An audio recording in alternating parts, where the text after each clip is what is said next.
Et salut tout le monde. On se retrouve aujourd'hui pour un petit réel pour vous parler d'un livre, Arpenter le chemin des dieux, donc de Phronésis. Que vous dire? Ce livre est absolument incroyable. Euh, je vous le conseille vraiment à toutes les personnes à qui le polythéisme, le paganisme ou même l'animisme parlent, qui ont ce type de croyances, ce type de pratiques, ou en tout cas qui sont attirés, que ce sont des conceptions, je pense notamment à l'animisme, du monde qui font écho, qui parlent de quelque chose, même si ça n'inclut pas forcément les divinités.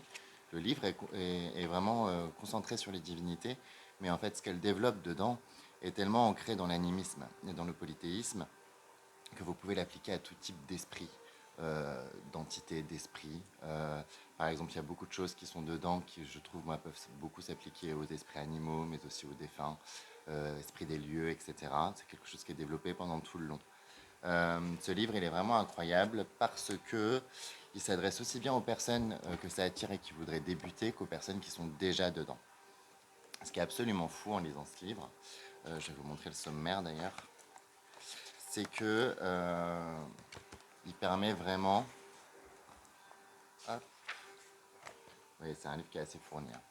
Il permet vraiment de se reconnecter. Moi, c'est un livre que j'aurais adoré avoir quand je me suis lancé, même si du coup, je ne regrette pas comment les choses se sont construites au fur et à mesure du temps. Mais ça donne vraiment des pistes pour appréhender les divinités, les esprits, des conseils aussi, et tout ça dans une démarche vraiment animiste, vraiment relationnelle. Ce qui est très intéressant, c'est que quand on a déjà un pied dedans ou qu'on a commencé, qu'on a une pratique qui est instaurée auprès d'une ou de plusieurs divinités ou esprits d'ailleurs, ce livre, notamment si on est un peu en down, ce qui était mon cas, euh, je sais pas, il remet des choses en place. On le lit et on se dit, on a envie de se prêter à certains exercices, même si on les connaît déjà.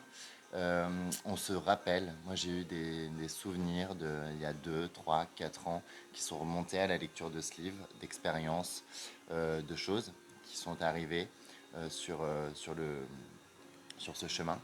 Euh, et comment dire, il n'est jamais trop tard pour reprendre peut-être des bases qu'on avait ratées.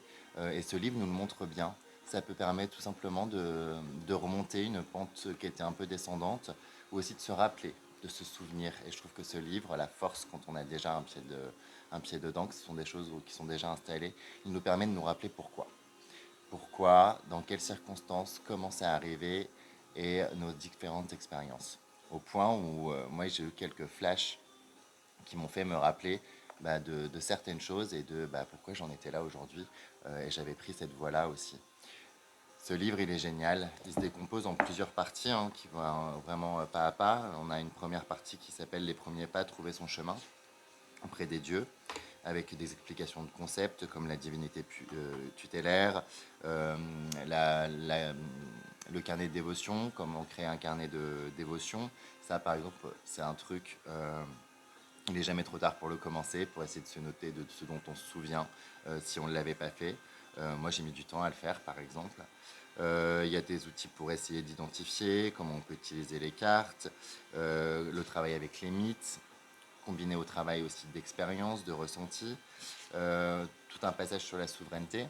Et ce qui est aussi très intéressant, c'est que Fro, elle livre des exemples de son expérience à travers ce livre, et donc elle nous immerge aussi dans des concepts du panthéon euh, irlandais celtique et de son parcours avec la Morrigan.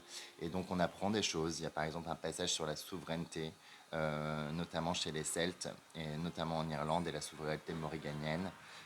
Et on apprend des choses comme ça. Elle nous, à travers ce livre, qui est pourtant très général, qui s'applique à tous les panthéons, à tout type d'esprit, elle nous fait à la fois nous immerger, nous plonger dans son panthéon à elle, dans son parcours et son expérience à elle, mais aussi dans ses recherches, avec des exemples très concrets. Euh, donc il y a tout ce passage-là, cette première partie, avec aussi comment on construit une relation. Et il y a ensuite un second chapitre sur la dévotion et la pratique, qui parle notamment des offrandes, de la prière, des bases, de la méditation, de comment on peut utiliser les cartes, de l'hôtel. Je vous fais cette petite vidéo maintenant, parce qu'il me reste un tout dernier petit chapitre à lire, mais de toute façon, je pense que j'en aurais pas parlé dans cette vidéo. Moi, par exemple, en lisant le truc sur l'hôtel, je me suis dit, mais c'est ça, il y a un truc qui va pas depuis un bon moment. Il n'y avait pas assez de place. C'était pas assez de place. Ils étaient tous regroupés sur le même hôtel, alors que j'en avais déjà plusieurs, hein, mais mes divinités étaient sur le même hôtel. J'ai tout réorganisé, comme ça. Et c'est grâce à la lecture de ce livre qui fait des espèces de petits déclencheurs comme ça. Elle parle aussi du spirit work, elle explique ce que ce soit avec les dieux, mais aussi de manière plus générale. Et elle parle beaucoup du rapport qu'on peut avoir à l'éthique et aussi à la méthode. Et justement pour prendre des choses avec plus de pincettes. Donc ça, c'est un autre chapitre. Et enfin, on a un chapitre sur la prêtrise. Là, je ne vais pas développer, mais qui est hyper intéressant, notamment si vous suivez des personnes qui se disent prêtres ou prêtresses d'eux, qui vous font aussi vous questionner, vous, sur le rapport que vous entretenez avec cette notion-là, mais aussi sans avoir ce titre ou quoi que ce soit, ça vous fait aussi vous questionner sur les services et les devoirs de manière générale, parce que je pense que c'est des questionnements qui se posent et qu'on n'a pas besoin de se donner ce titre, de l'avoir reçu, pour que ce soit des questions qui se posent dans notre type de pratique, surtout quand on diffuse, je veux dire, aux autres. Et puis on a un guide pratique de dévotion, qui est la dernière partie, notamment sur comment réaliser un contrat. Euh, donc ce livre, vraiment incroyable, il est absolument génial. Et il y a énormément de choses dedans qui peuvent être des petits outils que vous pouvez tout simplement essayer, ne pas essayer. Il pose des graines, il fait se rappeler quand on est déjà dedans. Il permet aussi de nous mettre des nouveaux outils à disposition. Exemple, moi j'avais jamais créé, j'ai une playlist générale pour me mettre dans une ambiance quand je m'apprête à tirer les cartes, quand je vais tourner une vidéo, quand je vais pratiquer un rituel. C'est une playlist qui s'est construite avec le temps, mais j'avais pas de playlist personnalisée pour les esprits ou les divinités. Et c'est un exercice tout bête qui est proposé par exemple dans ce livre. Et ben, j'ai commencé à le faire pour certaines. Et, euh, et je trouve que c'est des choses comme ça qui sont vraiment... le livre est ponctué de ça. Que vous dire d'autre? Le livre est à 17 €, donc il est chez les éditions Danaé. Bon, cette couverture est absolument sublime. Euh, il est même des personnes qui seraient hésitantes. Si vous avez l'occasion de le lire, ça vous permet en tout cas de peut-être confirmer si ces manières de voir, ces visions du monde qui sont proposées par l'animisme, par le paganisme, par le polythéisme, peut-être de mieux les comprendre, pour mieux comprendre peut-être des gens aussi qui peuvent avoir ce type de en rapport au monde dans votre entourage, mais aussi voir si elles vous parlent ou pas. Et dans ce livre, il peut aussi vraiment prendre place dans une réflexion beaucoup plus générale, voilà, sur tout ce qui va concerner ces questions-là, et aussi le monde dans lequel on vit, bien évidemment. Ce qui est aussi intéressant avec ce livre, c'est que je pense que c'est vraiment un livre qu'on peut relire beaucoup de fois. Et je pense que c'est un livre qui peut être vraiment un guide, un manuel, notamment dans les moments où on se sent perdu et quand on ne sait plus pourquoi on fait les choses. Et ben, je pense que le relire, c'est vraiment quelque chose qui peut être très aidant. Moi, là, ça m'a beaucoup aidé à reconnecter à des choses de ma pratique et qui se sont passées au plus ces dernières années. Voilà, d'où ça vient. Ça donne des clés, ça donne des pistes. Ça permet aussi de peut-être confirmer des choses que vous avez vécues, ressenties. Je pense à la notion d'ambiance qui pose des mots, qui est absolument génial et qui pose des mots sur des choses que je pense beaucoup de gens ont déjà expérimentées et qui ont du mal à nommer.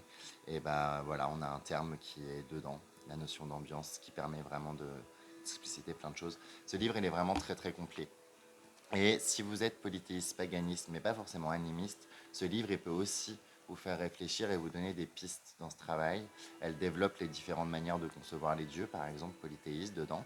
Alors évidemment, ce livre il est animiste et s'ancre notamment dans du spirit work, mais ça fonctionne aussi, je pense, pour des gens qui ont quelque chose de plus large au niveau du polythéisme, du paganisme, qui n'est pas forcément animisme. Ce livre peut vraiment, en tout cas, vous donner des pistes de réflexion euh, et de pratiques qui peuvent s'adapter, je pense, à plusieurs manières de voir. Voilà. Donc, Arpenter le chemin des dieux de Fro, donc aux éditions Danaé, manuel de dévotion. Donc, le livre est à 17 € et franchement, il les vaut carrément. Voilà.